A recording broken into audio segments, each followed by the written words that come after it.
C'est parti. Alors, bonjour Audrey. Salut Elodie.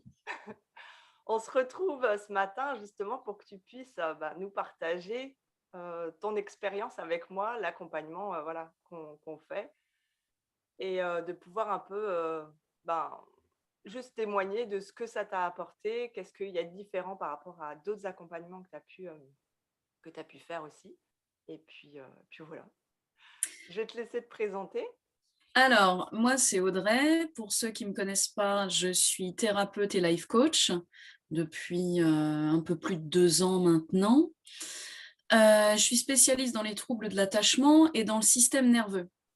Et quand je prends un coach ou un thérapeute, c'est clairement parce que j'ai vu sa qualité et sa capacité à m'aider.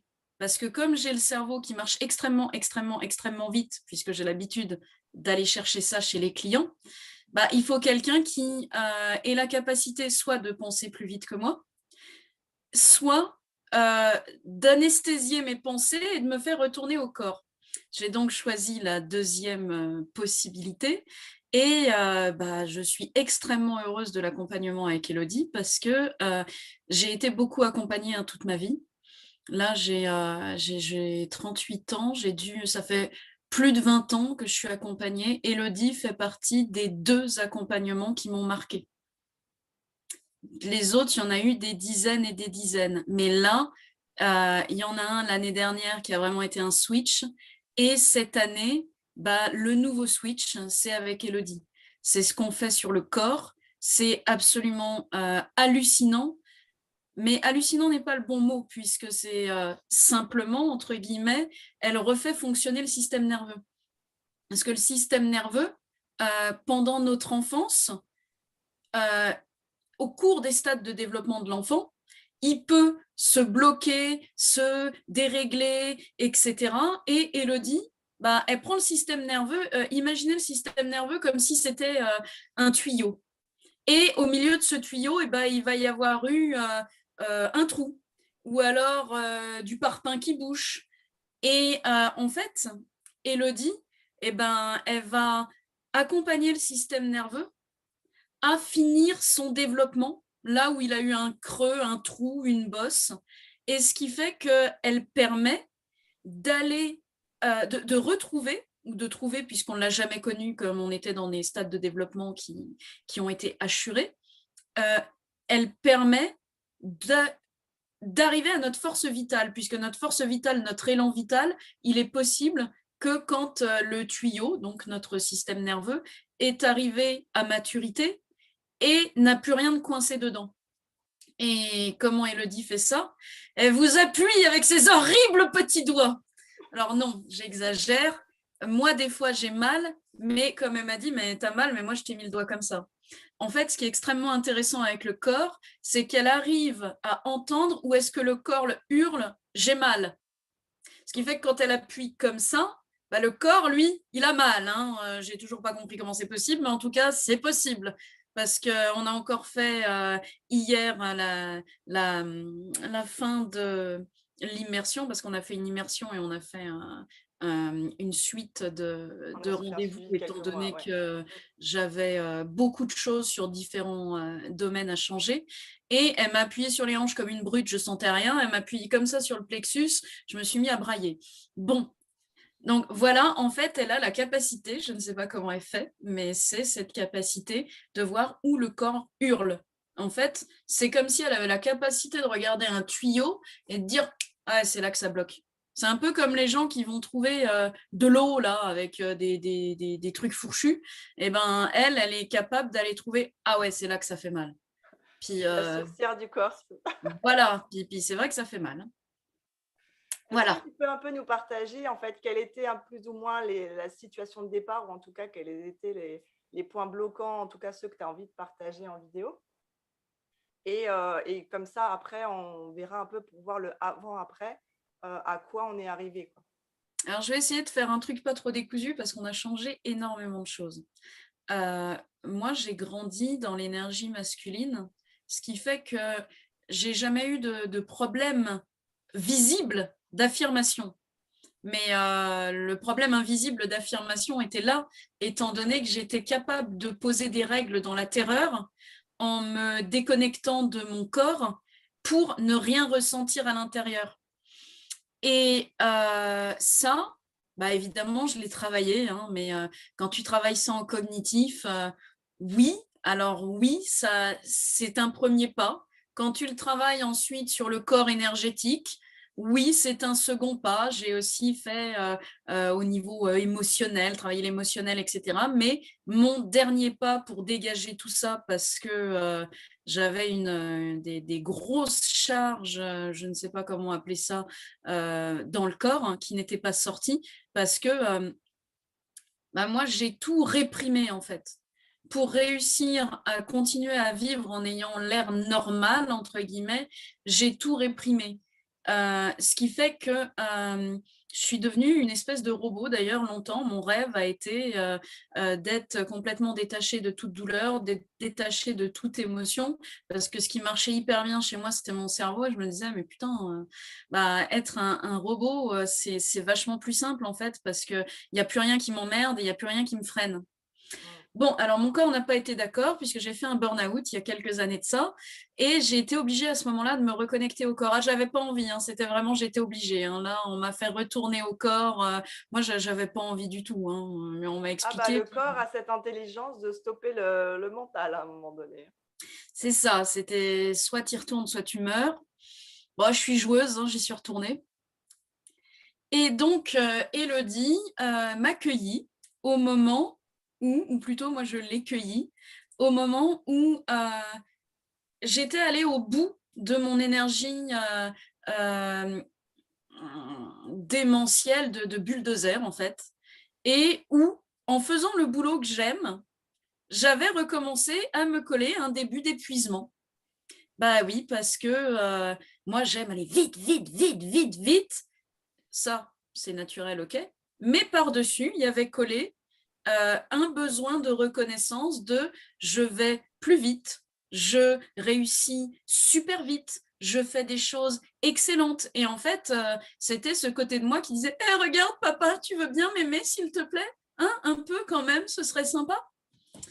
Et en fait, c'est tout ce qu'on est allé nettoyer avec Élodie. On est allé nettoyer des mémoires qui m'ont ramené à pleurer mon grand-père, parce que quand mon grand-père est mort, je hurlais de douleur dans l'église parce que c'était vraiment la personne qui comptait énormément pour moi.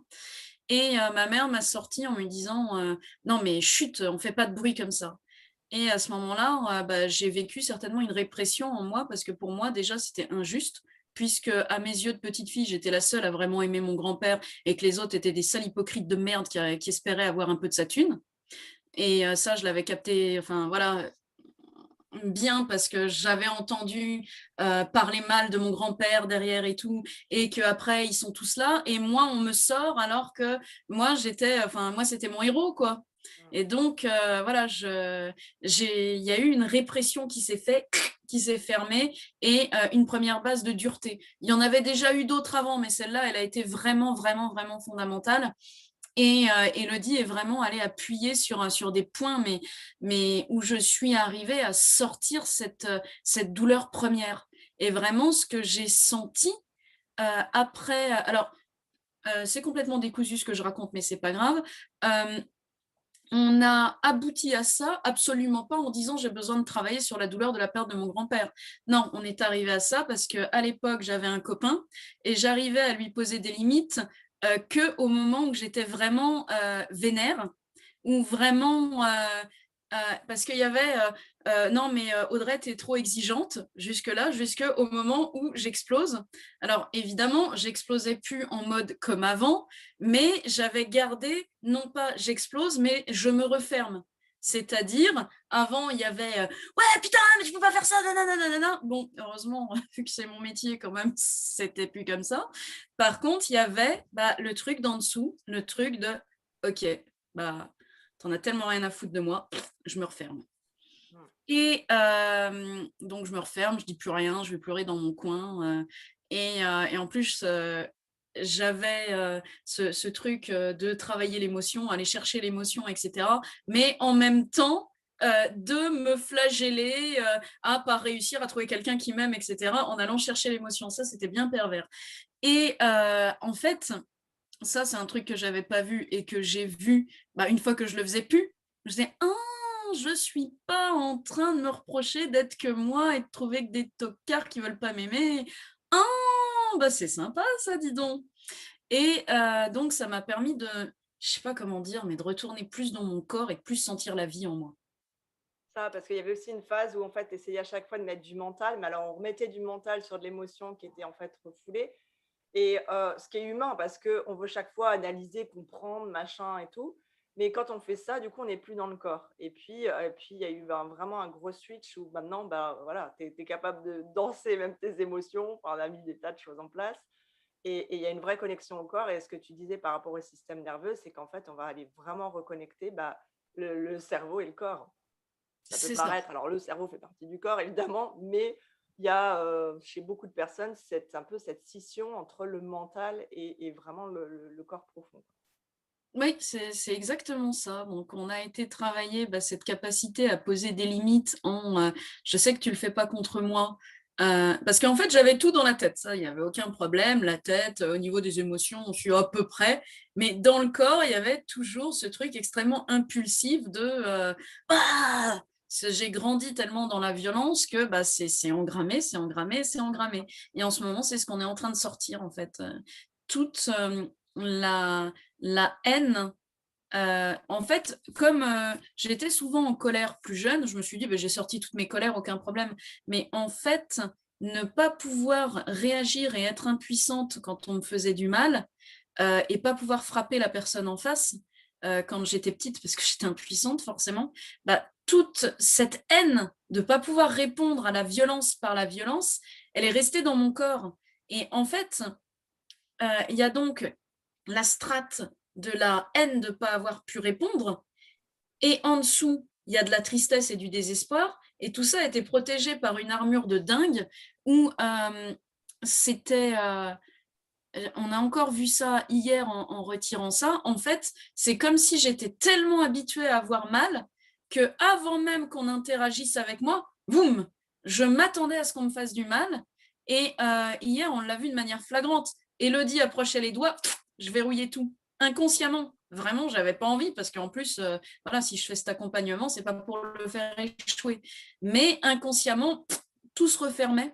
C'était vraiment, je suis habituée, mon corps est habitué à lutter, mon corps est habitué à ne pas ressentir la douleur, et dès qu'on s'en approche, ça se referme. Et là, encore, hier, Élodie a permis de faire ressortir ça, de la rage qui était coincée, avec en dessous de la tristesse et du désespoir. Et ça, au fur et à mesure qu'on sort ça, ça permet au système nerveux de se réinitialiser et de se reconnecter à l'humain et à l'humanité sans avoir un filtre de ça va être dangereux, je suis en danger. Et en fait, ce qui est hyper intéressant, notamment dans ce qui s'est passé hier, c'est que je suis passée de je me protège moi-même, mais contre les autres, à je me sens déjà avoir la capacité en moi de me protéger parce que je suis capable de poser mes limites. En fait, le travail énormément qu'on a fait, c'est le travail des limites où, comme je savais plus poser des limites puisque je voulais plus les poser par la colère et que j'avais commencé à nettoyer tout ça, etc. Donc, les poser, euh, mais ça n'était pas parce que je les posais plus avec de la colère que je n'avais pas le dessous de je te pose les limites avec la colère qui était je me referme parce que de toute façon je suis hyper déçue. Et donc, le je me referme parce que je suis hyper déçue et que de toute façon, les humains me décevront toujours et que je peux faire confiance qu'à moi, c'est ça qu'on est en train de travailler en ce moment en faisant sortir tous ces coups réprimés que j'ai pas pu rendre. C'est ça, ouais. Et puis on a beaucoup travaillé aussi l'amour de soi. Est-ce que tu peux nous partager, parce que c'est quand même assez flagrant, euh, voilà, qu'est-ce qui se passe au quotidien? Qu'est-ce qui a changé depuis par rapport au début où on a commencé? Alors, au départ, quand on a commencé, je me forçais à prendre soin de moi parce que je savais, donc dans ma tête, qu'il était important pour un coach de prendre soin de soi, pour n'importe qui d'ailleurs, mais encore plus quand tu prétends accompagner les gens à devenir soi. Et donc, bon, bah, j'avais des choses que je faisais, mais parce que je savais qu'il fallait le faire. Mmh. Et donc, j'allais me promener à la plage, je m'obligeais à prendre des week-ends, mais c'était plutôt en espèce de parents persécuteurs. Tu vas faire les choses correctement, oui. Tu vas te comporter comme quelqu'un qui t'aime, oui, nom de Dieu. Et évidemment, c'était pas très très aimant tout ça. Et au départ, Et pas très Élodie, efficace non plus, parce que forcément, non. d'être dans la lutte, dans la résistance et tout, il y avait des moments où tu partageais, tu le faisais, mais bon, c'était un peu, effectivement, comme tu dis, sous la contrainte comme d'un parent. Et il y a des fois, tu le faisais pas parce que c'était trop lourd, quoi. Bah, c'est ça, c'est qu'en fait, soit je mettais de l'autorité sur les résistances, alors que les résistances ne sont pas des résistances, c'est des parties de nous qui souffrent, mais à ce moment-là, bien habitué en fait à la fois à la verbalisation du coaching à la papa, là, de mettre l'autorité sur ses résistances, mais aussi habitué et aimant inconsciemment rester dans ce que je connais, c'est-à-dire me faire violence. J'étais habituée à me faire violence, j'avais passé ma vie à me faire violence avant le burn-out. Je contrôlais mon poids à base de jeûne pendant des jours, de laxatifs, de sport à outrance sans avoir mangé depuis 3-4 jours. Voilà, j'avais l'habitude, pour arriver à ce que je voulais, euh, de contrôler, même durement. Donc évidemment, j'attendais la même chose de mon entourage, et s'ils n'étaient pas capables de se faire la même violence, je me disais, putain, mais c'est pas possible, c'est pourtant pas compliqué, mais quelle bande de lâches, bon, ils doivent pas le vouloir vraiment. Enfin, j'avais un regard dur sur moi qu'évidemment, je balançais sur l'autre aussi. Comment ça, il bosse pas 70 heures par semaine pour finir sa conférence? Non, mais moi, je vais dire au DG, je veux pas bosser avec quelqu'un d'aussi feignant. Enfin, j'avais une bonne habitude à me presser, à me faire du mal en partant si tu veux arriver là et que tu n'es que là, donc que tu n'es que ça, je partais du désamour de moi pour essayer d'arriver à ce que je voulais. Bon, forcément, ça marche pas, puisqu'il y a toujours de la tension, et je faisais dans la tension pour arriver à ce que je voulais. Bah forcément, non, ça marche pas, parce que des fois, la tension, tu craques, et là, tu te dis, oh, allez, oh, je m'accorde un week-end Netflix. Mais c'est pas un week-end Netflix en mode, oh, compassion pour moi-même, je suis fatiguée et tout. Non, c'est en mode, tu sais, l'autre polarité, la complaisance. J'en ai plus rien à foutre de rien. À quoi bon? De toute façon, ça marche pas. Et à ces moments-là, je me sentais complètement déconnectée de moi. Plus d'élan vital, rien. C'est comme si on avait coupé la connexion. Forcément, Et parce que c'est de la fuite quand c'est dans cette énergie-là, parce voilà. que c'est dans la fuite pour pas affronter le reste, quoi. Et ce à quoi on est arrivé en travaillant, à ce que je suis arrivée en travaillant avec Élodie, c'est que je suis sortie de cette polarité. Alors évidemment, des fois, je peux avoir tendance à oh, je suis fatiguée, envie de complaisance. Et là, en fait, je l'ai remarqué l'autre fois, j'avais envie de rien faire. Et là, je me suis forcée à rien, mais non pas en mode complaisance, mais en mode compassion. C'est-à-dire, comme une bonne mère pour moi, oui, d'accord, là, tu n'as vraiment pas envie. Mais si tu imagines la vie que tu veux vivre là dans quelques temps, est-ce que vraiment, dans 5 ans, tu seras plus contente de l'avoir fait, ou là, vraiment, de l'avoir pas fait? Et là, je me suis dit, ah ouais, là, si je fais pas ça, en fait, je me laisse tomber. Mais c'était un constat, il n'y avait pas de, ah, connasse, tu te laisses tomber. Non, et j'ai pas envie de me laisser tomber. Donc, j'ai fait, mais sans violence envers moi. Et en plus, sans violence et sans tension, j'ai fait ce que je voulais faire pour honorer moi et ce que je veux vivre. Et ça change complètement. Il n'y a plus d'autorité sur des résistances, puisque j'ai bien compris que c'est de la compassion à des parties de soi qui ont souffert, ni plus de complaisance, de ah, parce qu'avant, dans la complaisance, vu qu'il y avait la tension et ensuite le relâchement, je pouvais tomber dans les excès que j'essayais d'éviter en excès de l'autre côté. Mmh. Alors que là, ouais, j'ai vu l'autre fois, j'ai arrêté de fumer, ça fait 2-3 mois maintenant. Et là, j'ai envie de m'y tenir. Et l'autre jour, j'ai eu envie d'une clope. Bon, bah, j'avais une copine qui était là, je lui ai pris une clope et puis j'en ai pas fumé d'autres, quoi. J'en avais envie d'une, point.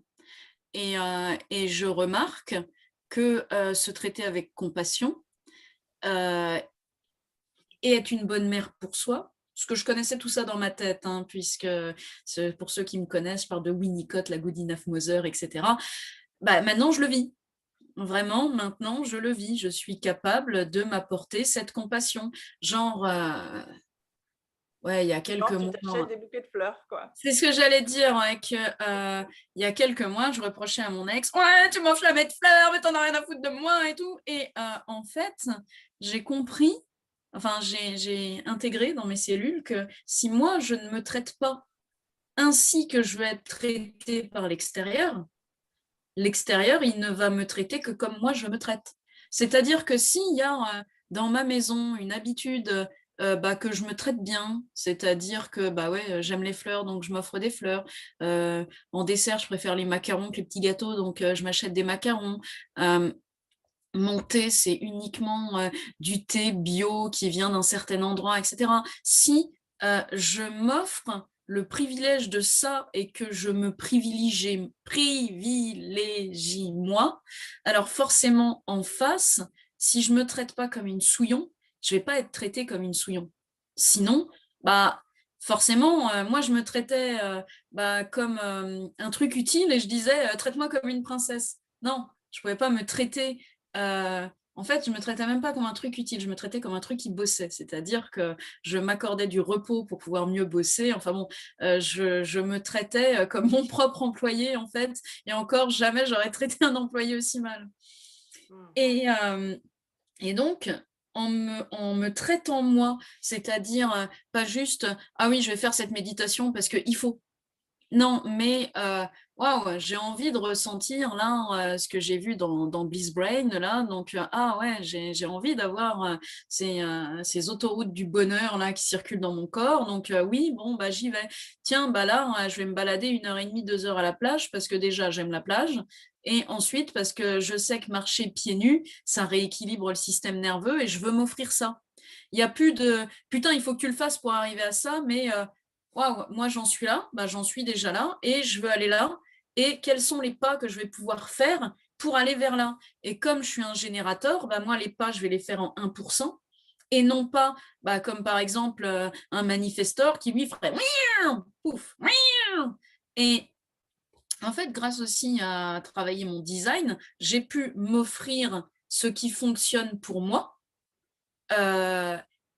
et sans jugement en fait. Juste, ok, bah ça j'aime. Ah ouais, bon bah ça j'aime pas trop.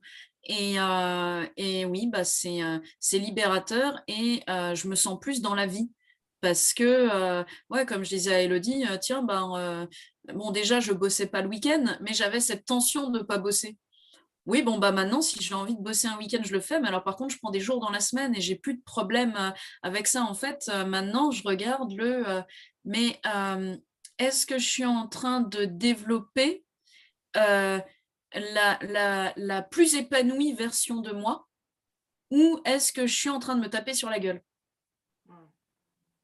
Mais je crois qu'il y a une phrase que tu as dit tout à l'heure qui résume tout et qui est vraiment super importante, c'est que tu as dit, je le savais avec ma tête, mais maintenant je le vis. C'est ça. Et ça, c'est vraiment quelque chose, et c'est pour ça que moi, le corps, ça me passionne tellement, c'est que le corps, c'est la vie, et que à partir du moment où on se reconnecte au corps, eh ben, on se reconnecte à la vie, en fait. Et tu disais encore hier, quoi, après la séance, c'était je me sens légère, je me sens vivante, alors qu'on était parti d'un truc hyper lourd, quoi. Et c'est ça qui est super incroyable, c'est qu'en plus, on va vite parce qu'on va à la source et que ça ne prend pas des années parce que là, en espace de 4 mois, on a dégagé quand même des sacrés gros morceaux de vie, quoi. Donc, et c'est vraiment super intéressant de voir à quel point le corps il peut se transformer et ça se transforme après dans la vie, quoi. Oui, dans la vie, c'est ça qui est incroyable. Moi, je vivais énormément de qui-vive.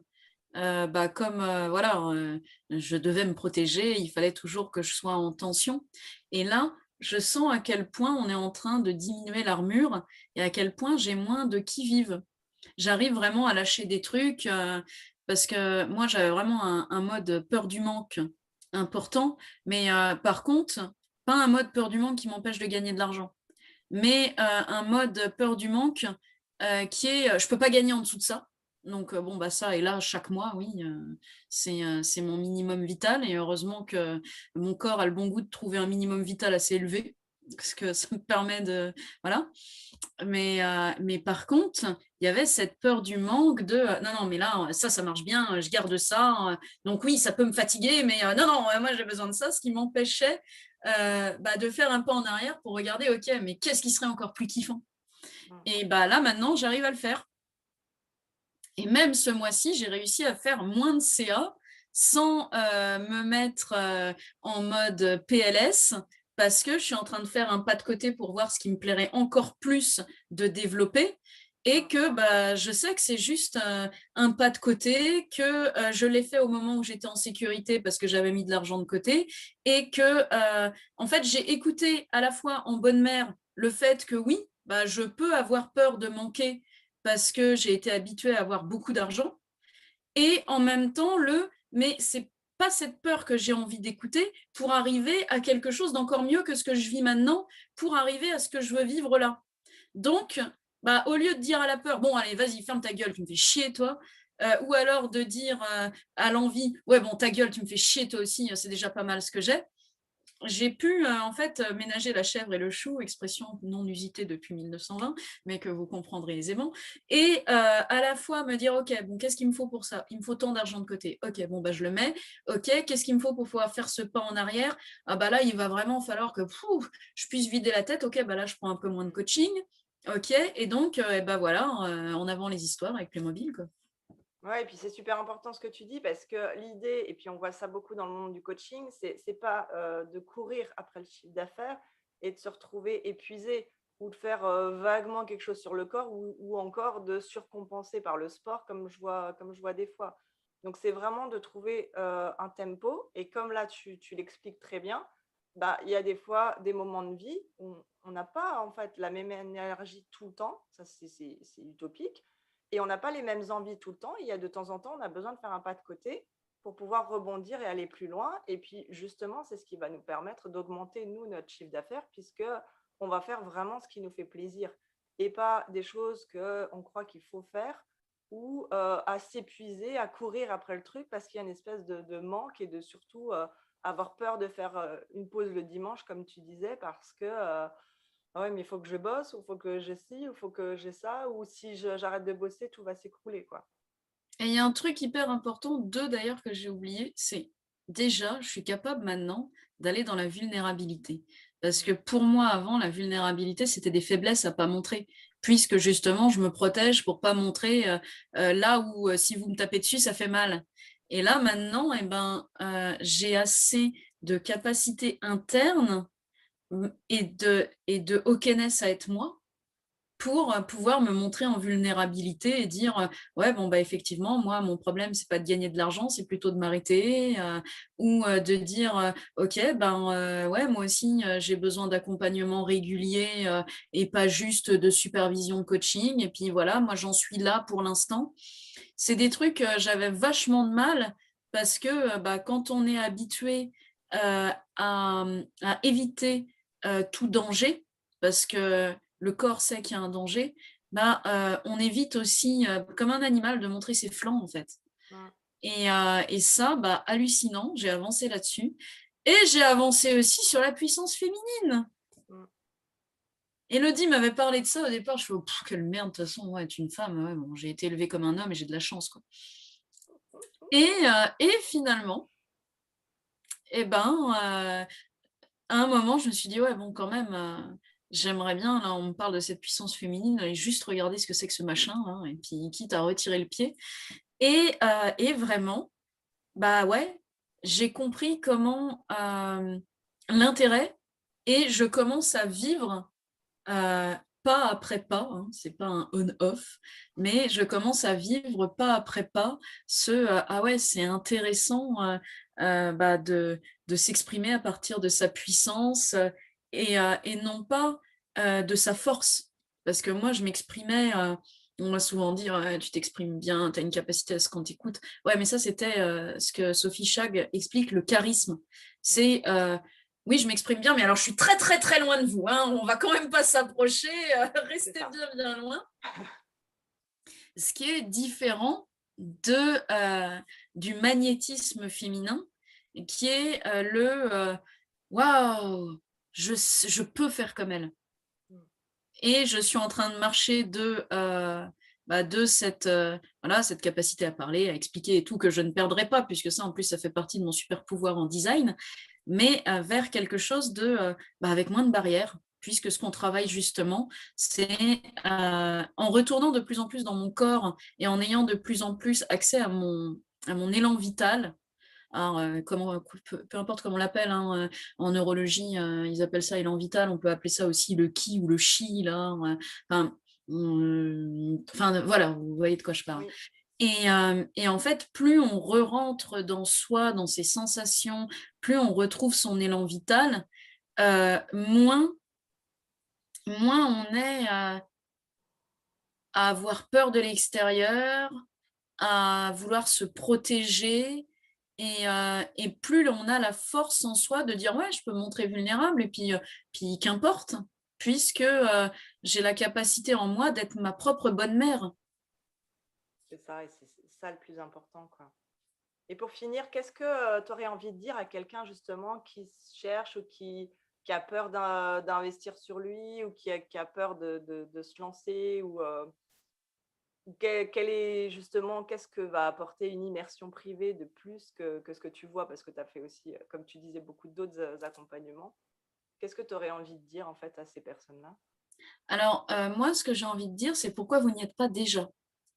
Il n'y a pas beaucoup d'Élodie sur terre et sincèrement, franchement, même si c'est peut-être un truc qui aura à travailler chez moi, je suis quelqu'un d'extrêmement, extrêmement, extrêmement élitiste. Je ne travaille vraiment qu'avec les meilleurs, de la crème de la crème. Et Élodie, c'est ça. Parce que véritablement, elle a, elle a cette capacité. Moi, j'ai la capacité à, sans le faire exprès, hein, à embrouiller beaucoup d'accompagnants. Et inconsciemment ou consciemment, je les perds. Il y en a quelquefois qui me disent que tu essayes de me perdre là. Oui, pardon, je ne le fais pas exprès. Ben, Élodie, j'ai jamais même réussi à essayer de la perdre. J'ai même pas commencé en fait. Je précise bien que je le fais pas exprès, hein. Je suis pas en train d'essayer Non, non, d'aiguillonner c'est un inconscient. accompagnant. C'est vraiment un truc inconscient de protection de moi-même, de personne ne doit pouvoir accéder à moi. Et vraiment, Ça va avec, ton armure et ça va avec le fait que tu es très, très forte dans le mental et en plus avec toute l'expertise énorme que tu as de décortiquer, tout ce qui est, en rapport avec le cerveau. Et du coup, par contre, ça fait que, il y a cette coupure par rapport au corps, quoi. Et d'ailleurs, je oui. le sais parce que je te ramène constamment encore au corps dès que tu essayes de franchir 1 d'être dans le mental, quoi. Bah, c'est ça, hier, Elodie, elle me dit: «Qu'est-ce que tu ressens?» Je fais: «Oh là, je ressens une expansion, tu vois? C'est comme si le «je me protège», il était devenu intérieur, alors qu'avant, le «je me protège», c'était une armure». En fait: «Ouais, non, on s'en fout, ça, c'est la tête». «Bon, d'accord, qu'est-ce que je sens?» «Putain, j'ai mal!» Et donc oui, pourquoi venir en immersion avec Elodie? Parce que vous allez faire, en 2 jours, ce que vous pouvez faire sinon en 2-3 ans. Pourquoi? Parce que, alors déjà, qu'est-ce que ça a de différent avec travailler le cognitif ou l'émotion?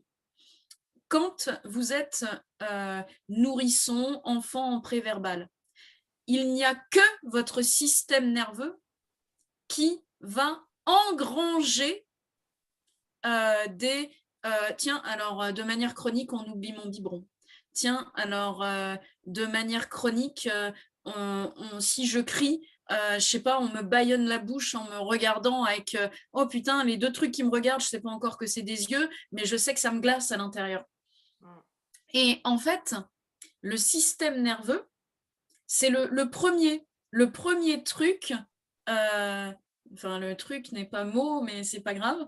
Je sors d'une séance, vous ne m'en voudrez pas, ou vous m'en voudrez, c'est pas grave. Heu, le système nerveux, c'est le premier maillon de la chaîne, c'est-à-dire que le système nerveux, avant le préverbal, c'est lui qui va engranger. Et une fois qu'on est en verbal, le système nerveux, il va générer donc sensation, va générer une émotion qui elle-même va générer une pensée, une cognition, une croyance. Et ensuite, on va avoir les croyances qui vont générer des émotions et qui vont ensuite régénérer une sensation. Et en fait, ça vous fait un cercle vicieux. Et ce qu'on travaille avec le cognitif, c'est les croyances qui mènent à une émotion et qui mènent à une sensation. Et si on ne va pas travailler la sensation qui elle-même a mené à une émotion, puis à une cognition, bah, il vous en manque la moitié. C'est pour ça qu'on est très complémentaires et qu'un jour, on va ouvrir une école parce que, en fait, c'est pas fromage ou dessert.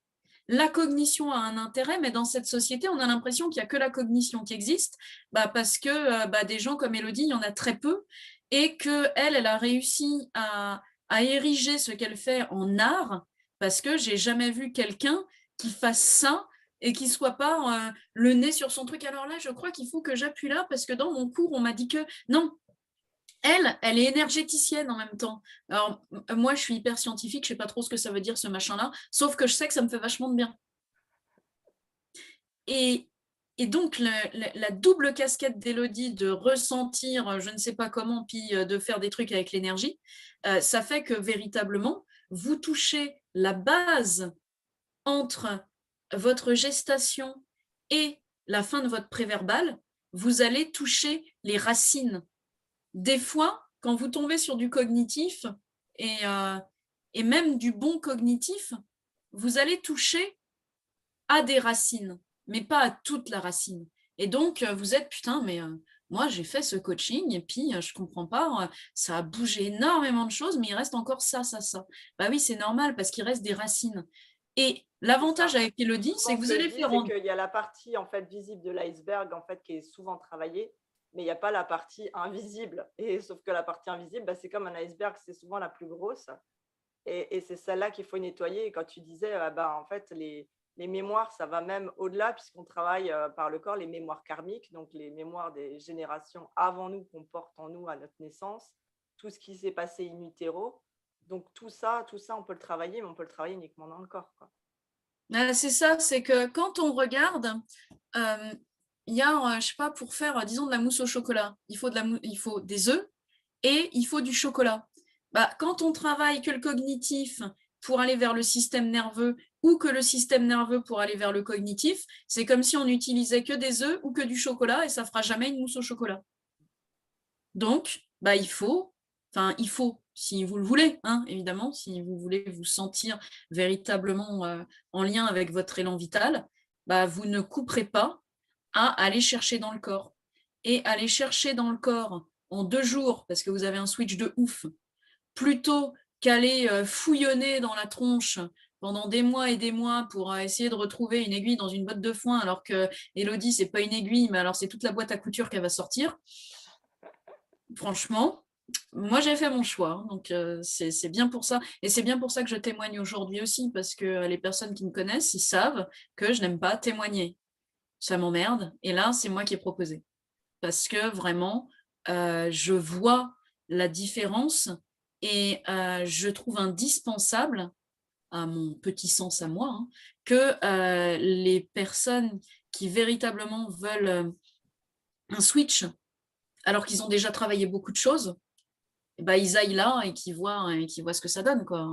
Il y a un vrai table rase sur des trucs où on se dit, ouais, mais ça, je vais la voir à vie, ou alors des conneries du genre, oui, une blessure, jamais elle ne part. Ah si, en fait, si tu dis une blessure, jamais elle ne part, c'est que tu n'as pas bossé dans le corps. Parce que vraiment, je le vis. J'ai jamais été partisane de croire que les blessures, ça pouvait rester. C'est pour ça que moi, mon taf, c'est de démontrer que le scénario de vie, on peut le déconstruire complètement. Et j'entendais beaucoup de trucs qui, moi, me désespéraient parce que je ne voulais pas croire à ça. Ouais, non, mais une blessure, tu viens avec et puis tu vas réussir à, comment, pas l'anesthésier, mais la faire un peu taire, quoi.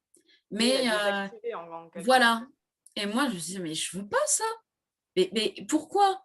qu'on voit sous le prisme de l'incarnation où on vient avec des blessures, ou qu'on voit le prisme tout à fait comment terre à terre du je nais une fois, je meurs une fois, pourquoi on viendrait sur Terre pour souffrir? Comme dirait l'autre dans je ne sais plus quelle émission, mais moi je suis pas venue là pour souffrir. C'est vrai, pourquoi on devrait croire au fait qu'on ne puisse pas transcender ces blessures, puisque finalement les blessures c'est quoi? C'est des parts de nous qui ont été blessées, et une fois qu'on réintègre ces parts de nous en nous et qu'on leur permet de sortir tout le vomi émotionnel qu'il y a à certains endroits, voilà. Et moi, je le vois, je suis de plus en plus réunifiée. Oui, c'est d'ailleurs pour ça qu'avec toi, on n'a pas seulement fait une immersion privée de 2 jours, mais on est allé nettoyer toutes les fondations et on a continué pendant plusieurs mois et on continue encore pour vraiment aller nettoyer tout ce qu'il y a à nettoyer, quoi. Ben, c'est ça, c'est que vraiment, moi, je vois, bon, moi, je suis une acharnée et j'aime vraiment. De toute façon, mon truc, c'est démontrer par moi-même et donc sur moi que le scénario de vie peut être déconstruit. Donc, le boulot, je le fais déjà sur moi. Et pour l'instant, tout ce que je dis, c'est voilà, je pose le postulat de. Je commence à en avoir les preuves scientifiques avec tous les études et les bouquins et les machins que j'ai pu sur lequel portent mes recherches, mais mon premier cobaye, c'est moi. Et je ne vois pas, en fait, comment je pourrais prétendre accompagner à devenir soi si moi-même, c'était pas mon fer de lance. Ah bah, c'est censé être la base, oui. C'est pas valable forcément chez tout le monde, mais c'est censé être la base. C'est qu'on est notre premier cobaye, et moi la première, puisque je me fais aussi accompagner. Et si on ne travaille pas, si on nettoie pas en profondeur sur soi, on ne peut pas forcément amener nos clients au niveau où on veut les emmener, quoi. Ben, c'est ça, au niveau où eux-mêmes veulent aller, puisque si ces choses-là sont fermées chez nous, oui, on va pouvoir arriver à des très très bonnes choses, mais il va rester des résidus, des reliquats. Mm. Et ce qui vraiment est intéressant dans ton accompagnement, pour moi, c'est ça, c'est que on n'est pas en train de mettre du désherbant en faisant une petite prière sous la pleine lune. Non, non, on prend la racine, on lui demande si elle veut bien venir, parce que si elle veut pas venir, on ira la fois d'après. Et parce que sinon, on se referme encore plus, hein, c'est une nouvelle violence contre soi. Et ça, Elodie, elle sait très bien le faire. C'est pour ça qu'on n'a pas retiré mon armure en une fois, alors que moi, je lui ai dit, vas-y, démonte tout. Ouais, non, ça va pas le faire. Ah, ok, bon, d'accord. Et donc, oui, l'intérêt, c'est que vous allez être désherbé. Voilà. Un beau mot de la fin. Merci infiniment Audrey pour ton témoignage hyper complet et voilà, très, très révélateur. Et puis nous, on se retrouve bientôt, évidemment. Au revoir.